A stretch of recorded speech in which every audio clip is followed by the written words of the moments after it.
Hello everyone. আমাদের English স্কিলকে যদি আমরা উন্নত করতে চাই তাহলে ভোকাবুলারির কোনো বিকল্প নেই। আর ভোকাবুলারি হচ্ছে এমন একটা বিষয় যা একদিনে বা অল্প কিছু সময়ের মধ্যে আয়ত্ত করা সম্ভব নয়। তাই আমি চেষ্টা করছি ডেইলি বা রেগুলার বেসিসে কিছু ভোকাবুলারি শেখার এবং তা আপনাদের সাথে শেয়ার করছি।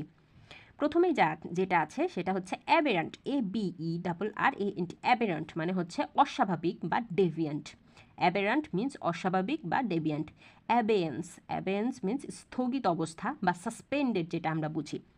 অ্যাবসকন্ড অর্থ পলায়ন করা বা আত্মগোপন করা, বা যেটাকে বলা হয় স্কেপ মানে পলায়ন করা বা আত্মগোপন করা। এই একই সমার্থক শব্দ হচ্ছে অ্যাবসকন্ড। অ্যাবস্টিমিয়াস অর্থ হচ্ছে সংযমী। এটার যদি আমরা সিনোনিম জানি তাহলে সেটা হবে টেম্পারেট মিন্স হচ্ছে অ্যাবস্টিমিয়াস বা সংযমী, একই কথা। অ্যাডমনিশ মানে হালকা করে তিরস্কার করা বা মৃদু তিরস্কার করা, যার